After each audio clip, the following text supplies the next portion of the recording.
What's going on, everyone? My name is Colin O'Brien, and welcome to the first episode of the Charting Your Course podcast. In case you don't already know, Charting Your Course is a podcast where I primarily interview successful alumni from preparatory academies to help you chart your own course in life. And with this first episode of the podcast, I wanted to bring on a very special guest, and that is exactly who we have today. He is an alumnus of Choate Rosemary Hall and the CEO of Blitz Metrics with the mission to provide education at no cost to students. He manages ad campaigns for numerous Fortune 500 clients like the NBA Golden State Warriors, Nike, and Rosetta Stone. He's a world-renowned lecturer in Facebook marketing and has spoken over 730 times in 17 countries spanning 5 continents. He ran collegiate cross-country at SMU and has competed in over 20 marathons, including a 70-mile ultramarathon. He's been featured in the Wall Street Journal, the New York Times, LA Times, TechCrunch, Fox, CNN, CBS News, and has also held leadership positions at Yahoo and American Airlines. Need I say more? He is the man, the myth, the marketing mogul, Dennis Yu. Dennis, thank you so much for coming on as my first guest. What's up, Colin? What's up, everybody? So glad to be here. Yeah, and I am also glad that you are here, and I'm sure they are too, and I think they're going to find a lot of value of what you have to say. So, as our listeners may know, on Charting Your Course, we primarily feature prep school alumni. And like I just said, Dennis, you are an alumnus of Choate. So what year did you graduate, just so the audience knows? I dropped out of high school. Oh, you dropped out. To be an entrepreneur at the very end. And I still got a full ride to go to Southern Methodist University. That is awesome. That is super cool to hear. See, everybody has a different journey in their entrepreneurial life. So. But you didn't know that. Yeah, really cool. Tristan's got a better economic background than I did. It's really hard I was a top scorer in California in the GED. Wow, that's impressive. Which is the high school equivalency. That's like saying you're the best prison inmate. You get the award for like best behavior.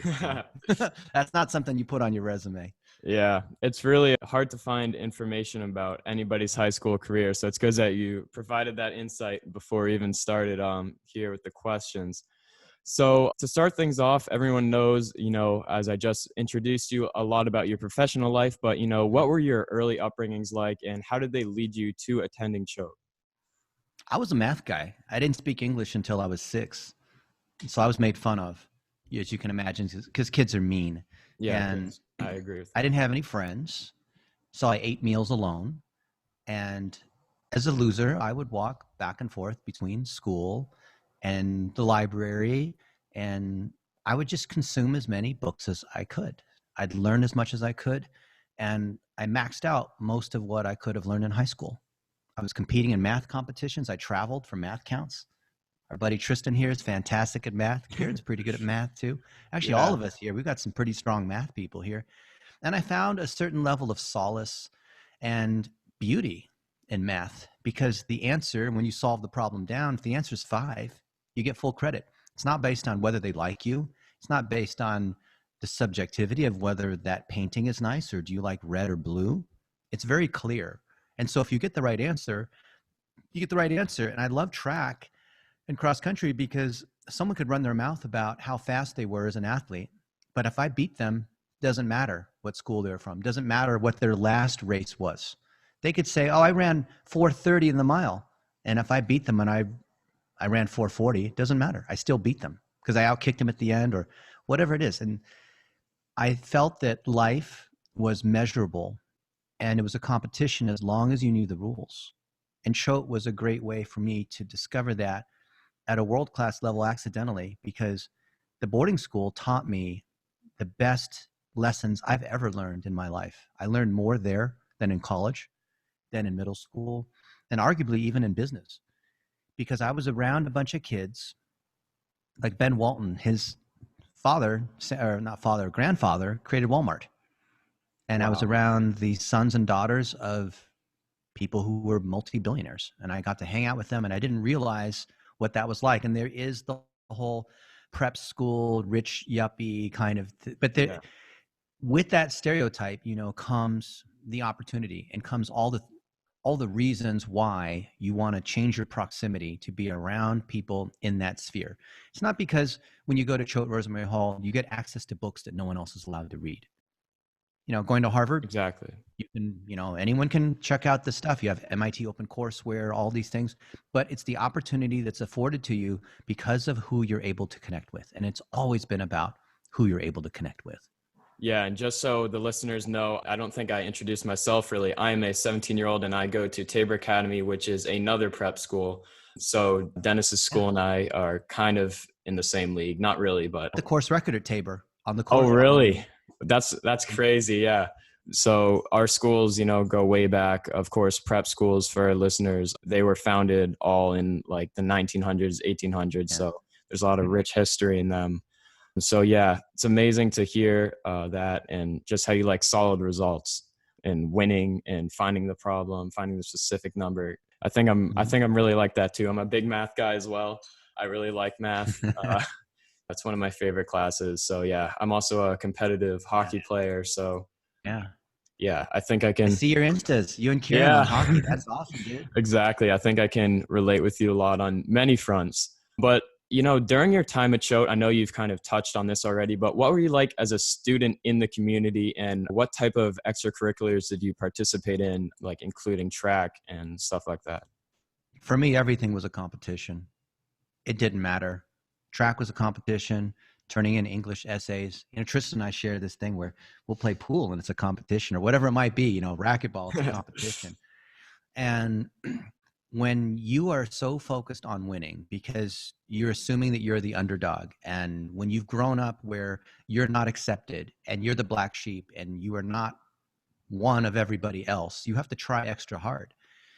And it's not about like racism or discrimination. It's that when you're different, everything is intentional. And I found that I was not one of these rich kids where daddy had an unlimited allowance for me. I had to work. And one of the things I did was I would go to the Stop and Shop down the hill, which is an East Coast grocery store, and I would put as many sodas and drinks and whatnot in my bag and I would sell them. And there was a program called Junior Achievement. Do you guys have that? JA? I have not heard of that, but A lot of boarding schools have this, and you're allowed to sell sodas and drinks and whatever, and you buy at the list price, like whatever, 20 cents a soda, and you sell it at 60 cents a soda or whatever the price is. yeah. So I did that so that I could have the rights to have a refrigerator inside my dorm room. And because I had the right to the refrigerator, I found the loophole was I could then take my bicycle and load up as much food as possible, Snickers, bars, whatever, and start selling it and start making money. I used spreadsheets way before other people even knew how it was before Microsoft Excel even existed. And I was lending people and keeping track of how much money they owed me. I was doing so much money, so much business that I pretty much put everyone else who was doing JA out of business at the school. And everyone was coming to my dorm room and people were complaining.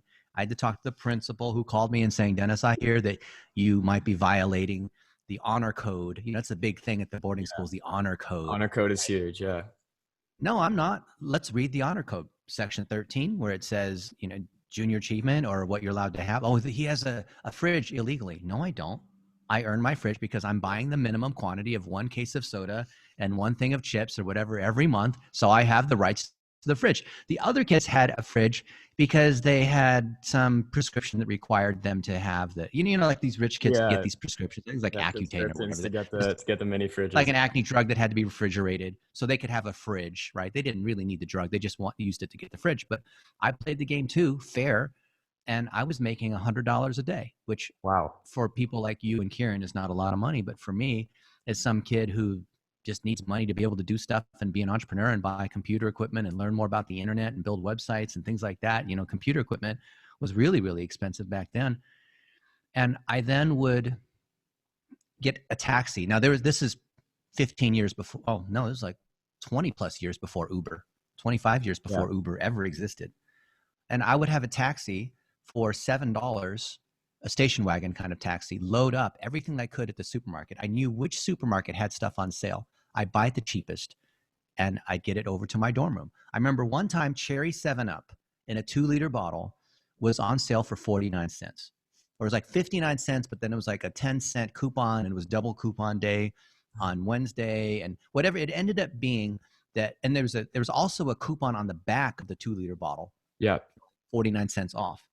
So the combination of the double coupons plus the, the double your double coupon thing and the soda being on sale meant that every bottle I sold, they had to pay me like 50 cents. So I bought every single bottle they had of cherry 7 Up and regular 7 Up. I think they ended up owing me like $60. And they Yeah. said, well, we can't give you $60, so go back and fill up your cart with other stuff, right? Which is what I did. And then I went to all the other, it could be like a Safeway or a Stop and Shop or whatever the grocery store chain was. And I would maximize all the coupons, which is math, in my opinion, to get the most stuff.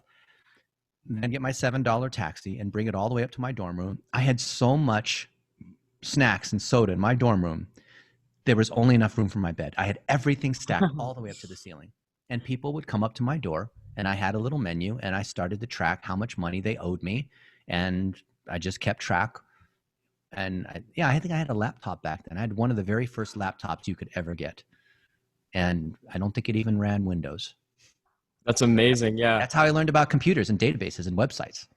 Yeah, so I've found every single entrepreneur that I've talked to, every single successful entrepreneur that I've talked to had some form of hustle when they were young, learning how entrepreneurship works and selling things for profit works. And it's funny, I wouldn't necessarily consider myself a successful entrepreneur yet. I'm still 17 years old, hoping to get there one day. But it's funny, I think last summer it was so random. I got really bored and I started a Minecraft server, and I sold ranks for some form of money on the game, I think, but you pay for that money with real life currency. And I think I made $800 in 2 weeks. Wow. Just off of this Minecraft server. So Awesome.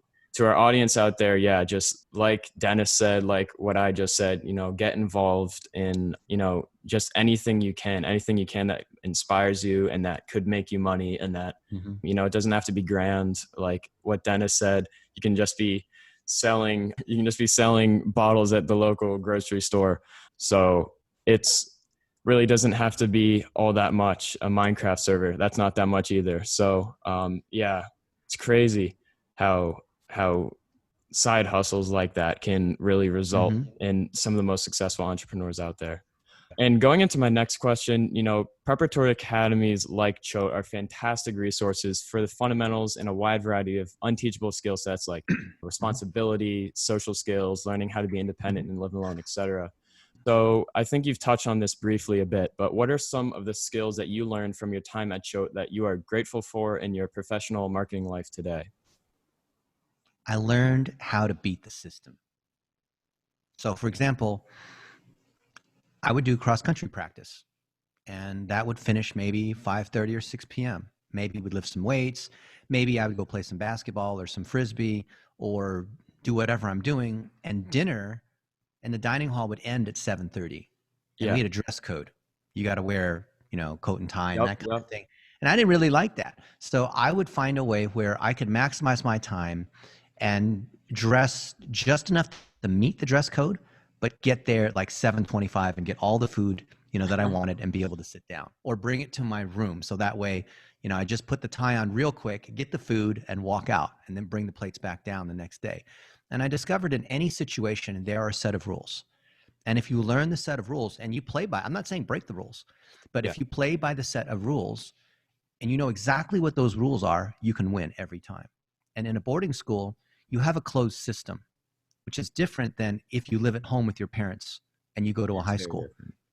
Because right, if you live on campus at a boarding school, then you have to be able to fend for yourself and your entire life. How you live, who your friends are, getting good grades, going into town to buy supplies and equipment. And I had to kind of make my own way. I had mentors that have done incredible things for me. Bill Harnish is the guy who funded Costco and Best Buy. He's the billionaire guy who put the money into those two companies. And I was friends with John Harnish, who's his son. Yeah. And by being able to go around and go to ski resorts and go to places that Bill owned and go to his $100 million house that's 100,000 square feet in the Hamptons, that kind of thing. It wasn't that it was a life of luxury, because I've seen a lot of mansions. It's that being around these people, that's why you go to prep school. Being around these people opens up opportunities. And I made the mistake when I first went to Choate because I kind of wanted to escape PV High School, which is where I was in California, because we had some problems in the education system. They shut down our main high school, consolidated into the three high schools into one high school, which wasn't a good high school anymore. So I had to go to a better school because that was important for me and my parents. Plus, I wanted to escape the control of my parents telling me what to do. So I went as far as I could to the It's a East big Coast shift, in California California. to Connecticut. Yeah, but in a closed system, you have to be able to figure out how you're going to be able to get by. And if you look at things in terms of independent of time, for you to do a good job, let's say you're taking 5 classes, for you to do a properly good job and study all the material and get A's, maybe you're not a super high IQ genius like Tristan, maybe you have to study like most people have to, you realize that there's not enough time to do all the things the way you would like to be able to do them.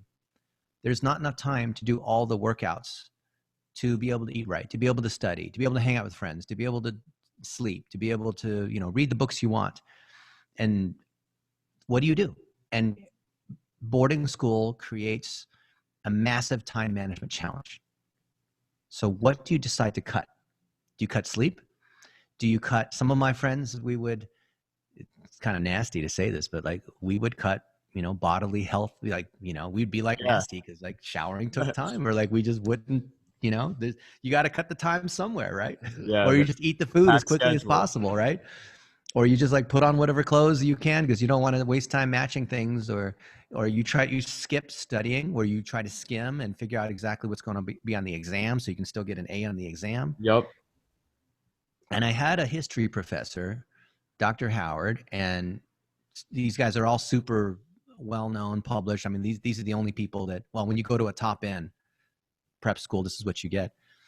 And I was all about trying to get the A. And he told me, Dennis, you're doing all the right things to try to get an A. And I understand how you want to get an A and you never want to get a B and a 4.0 and how important that is, because that's going to help you get into an Ivy League, which is why you go to one of these schools, to go to one of these schools. But you might find, to your horror, that after a few years of this, you climb up the tree, you do everything the right way, but you've climbed the wrong tree. And he taught me the lesson that it's the relationships that matter as you're doing this. It's not necessarily getting the A's. Of course I want to get the A's. Of course I want to do well in school. But I discovered after the first year that it was the relationships that really meant the most. And then when it came to the professors, I chose the professors that I thought were the best. I didn't care what classes they were teaching. I used to choose by what are the subjects I want to learn about. But I found that I had a better education. I got more out of it when I chose the professor, because the professor could make any particular topic interesting. And it was the stuff that happened outside of the classroom that really provided the opportunities, the introductions, the anecdotal stories that you're never going to get except privately. Maybe you've had the same experience, Colin, at Yes, 17. exactly. Realize that. You don't get that when you're just going to a Don't. public school and hanging out with random sorts of people at the mall, right? You're not going Yeah. to get that.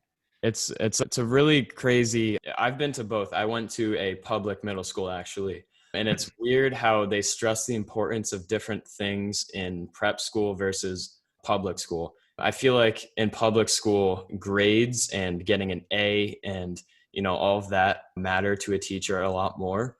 And I feel like in prep school, there's sort of this, I don't know, bond with the teacher and student that they care for you, like wanting to get to that next level, wanting to be successful in life, not just have an A on a piece of paper. Yeah. That I think that's something that we were fortunate enough to experience in our youth that a lot of kids don't. And I think that will help me a lot in the future. Yeah. Yeah, Look, you're in a place where the teachers really, really care. they do. And if these students are here paying top dollar to go to this prep school instead of the local community college or high school, that means they care. So you're in a group of high vibration people, the students and the professors that really, really want to succeed. So being in that environment is absolutely key. And independent of whatever you learn in the classes, being around folks who have that mindset changes your life permanently. It does. I fully agree with that. And moving on to this next question, sort of relates to what we've been saying so far with advice and what we've learned. But what advice can you give to current students that you wish you had known when you were a student that would have helped you earlier on in your marketing career? One of my mentors, Al Casey, who was the CEO of American Airlines, he said, focus on your learning curve, not your earning curve. And I was short-sighted thinking prep school is a stepping stone to get into Harvard or MIT. Like I got into all of the Ivy Leagues, except for one. Duke is the only one that waitlisted Wow, me. But that's I great. applied to all of them, and I got into all of them except that one. And the thinking short-sighted means not thinking about 4 or 5 steps ahead, like in chess.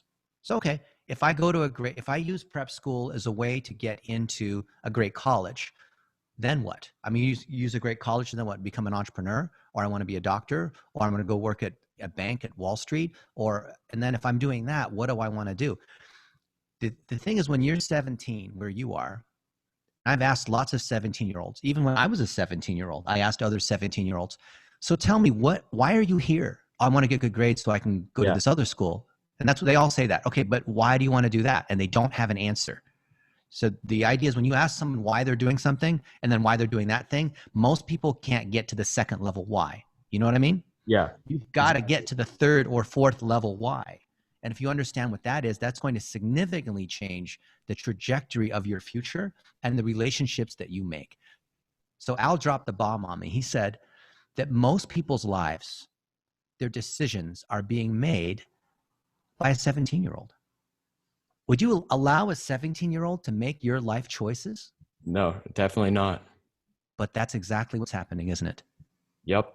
There are compounding ripple effects from the decisions you make, from the relationships that you start with, from the place that you are where you decide to learn. Those formative years, up until about the age of 24, 25, locks in your emotional and mental growth. The brain is fully formed and mature at about 25. So Yeah. 17 to 25 is when people make lifelong relationships. They almost never make good friends out of that range. So you're in that perfect time frame of discovering the world. And you can play video games and you can play hockey and you can do all these things, but this is the window you have to build lifelong relationships. And if you don't believe me, talk to people who are older than 25 and ask them, of the friends that you have now, what age were you when you met them? And how difficult was it for you to make friends after college? Right now, where you are, Colin, you are in the perfect zone to make friends. The people you're meeting now, some of them are going to be friends for the rest of your life. Yep. I fully agree with that. And also some of them might be super, they could be mentors to you in the future. They could be really successful in their own career paths. And that's another benefit of prep school. You're around these intelligent people who most likely will do something good with their lives. So really fortunate to be in that environment. And I think that's fantastic advice of thinking about not just the second step, but the third and the fourth step, because what good does the second step do you if you don't know what the other two steps are? Yeah, I think that's fantastic advice. And not only me, but definitely our audience who are my age as well, hearing your words. So we just went into advice, but we've talked about this a bit already. I know you've dropped out, but how do you believe prep school better prepared you for getting into college compared to a public high school? Oh, it's easy. I got a full ride at Southern Methodist University as a President's Scholar. And I dropped out because I wanted to be an entrepreneur. I wanted to build websites. I felt that the idea of going to school for another 8+ years to get a master's degree in something just seemed like too long. I was too impatient. But then I realized that there was something about having a degree and building relationships over time and getting the foundations of being able to communicate, knowing how to time manage, knowing how to deal with different people in different situations, knowing how to become a better person and just experience more life. And there was a lady named Elizabeth who was one of the career counselors at Choate. And I remember coming into her and she said something like, so what do you want to do with your life? Well, I don't really know. I want to be an entrepreneur. This internet thing is looking really big. And this is over, it was like 32 years ago or something. Yeah. No, whatever. It was many years ago. Okay. And she said, well, this the college, Southern Methodist University, they have this thing called a Hunt Scholar program. And I bet if I put in a good word to admissions over there, they probably consider you, and that's a half scholarship. I'm like, wow, that's pretty cool. And I was applying to all the different colleges, and I didn't qualify for financial aid because my parents made too much money, right? I had good grades and all that kind of stuff. I blew out the SAT, all that kind of stuff. But I wanted to have this kind of independence. So I flew out to Dallas, interviewed there at SMU with a bunch of professors. Long story short, because of the connections that I had at Choate, because of this one admissions or career counselor named Elizabeth, she opened up the door to SMU, which gave me a full ride, which gave me access to have dinners with presidents of the United States, if you can imagine what that's like. That's crazy. And to have someone like Al Casey, who's the CEO of American Airlines, as your mentor. So this is that butterfly effect, right? The second, third, fourth order degree that you can't, you know that if you're going the right direction, this thing multiplies and compounds. If I wasn't at Choate, I would have never gotten the full ride at SMU. I would have never gotten the coaching from American Airlines, which then led me to Yahoo, which then led me to where I am now. That entire chain would have disappeared. And who knows where I would have been. And it was the opportunities, it were those connections. And maybe if I didn't go to SMU, maybe I went to Harvard instead. Who knows where I would have been? Maybe I would have gone to McKinsey or opened some other kind of company and had another set of friends. We don't know where that path would have. There's so many different paths your life could have taken, that my life could have taken. But I know one thing, I was in the right situation to make those things possible in the first place. Yeah. That's crazy to hear. And you keep touching on how you've had all these like super valuable relationships that you built in prep school. And it going back to your previous point of how most friendships are made between the ages of 17 and 25. I think that's really resonating with me right now, just how important these years are in my life and just how valuable the relationships that I'm making right now could be when 10 years down the road that I might not even understand right now. So, and then we've talked a lot about time management. And I think, at least coming from my perspective, time management is something that not a lot of people my age can do well. So I want to hear a bit about your time management strategies, you know, between all of your businesses, interviews, and just busy life in general. How do you manage your time so that you aren't neglecting your mental health, but you're still staying super productive?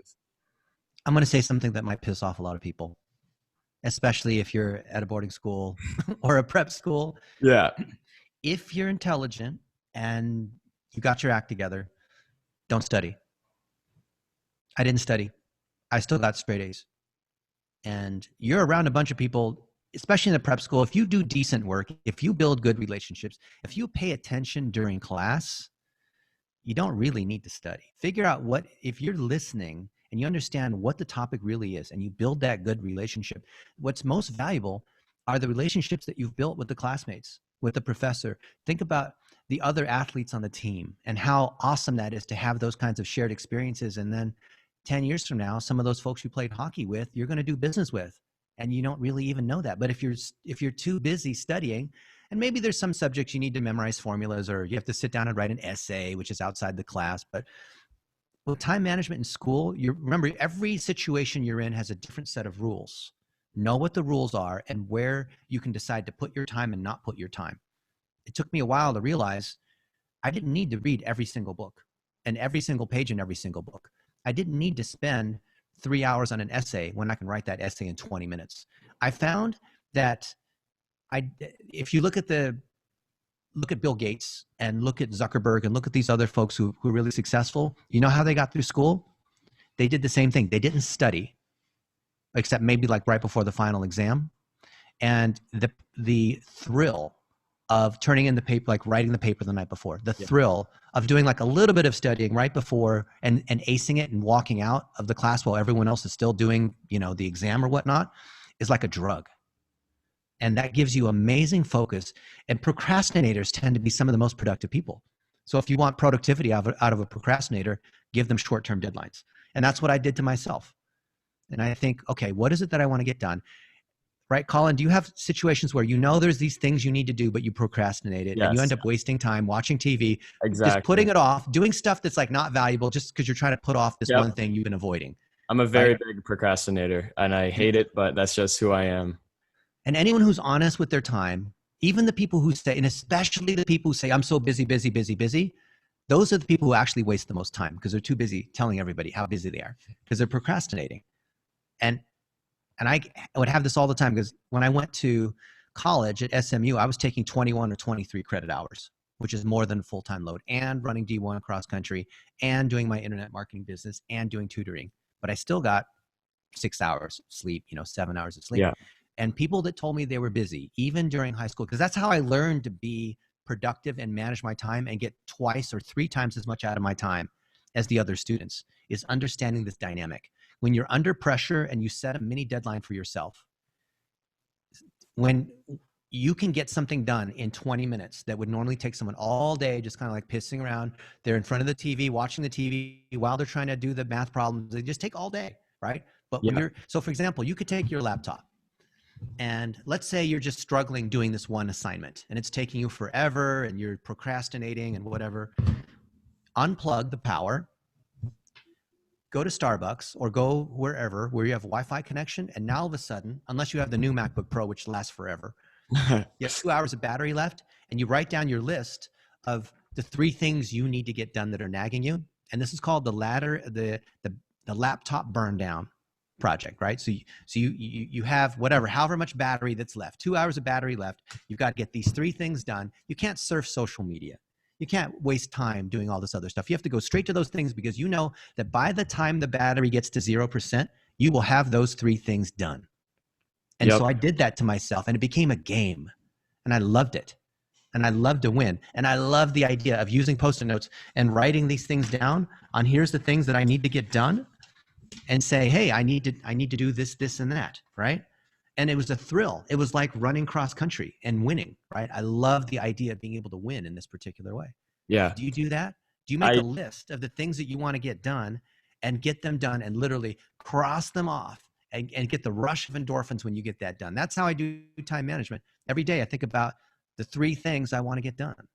I don't, and but if the I'm other stuff definitely doesn't get done, whatever. So what?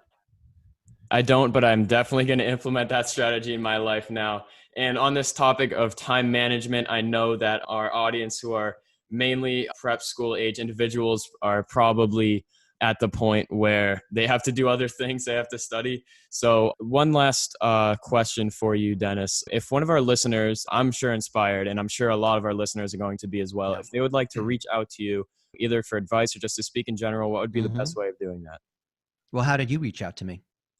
Yeah, I reached out to him on his Instagram. What's your Instagram? I don't have it on the top of my head. Dennis.u. So DENNIS.YU. And you can look me up on YouTube, look me up on like Google Facebook, me, right? And you'll see wherever I am and reach out. LinkedIn is probably the best way to connect because then I know that you're a business person with aspire, you might be a young professional, maybe you don't have a job yet, but I know that if you're on LinkedIn, that tells me that you're thinking about business early. And not that many 17-year-olds are on LinkedIn. They're on the social networks, which is great. But if you want to build your career, you need to be on LinkedIn. Exactly. And it's a great closing piece of advice. I want to thank Dennis so much for coming out onto our podcast. That was some fantastic advice that he just dropped for all of you. I hope you guys learned a lot of it. And again, Dennis, thank you so much for coming out. Thanks, Colin. Yep. Kieran and Tristan, thank you, everybody. And I hope that you guys have learned a little bit more from Dennis on how to chart your own course in life. And I will see you guys in the next episode.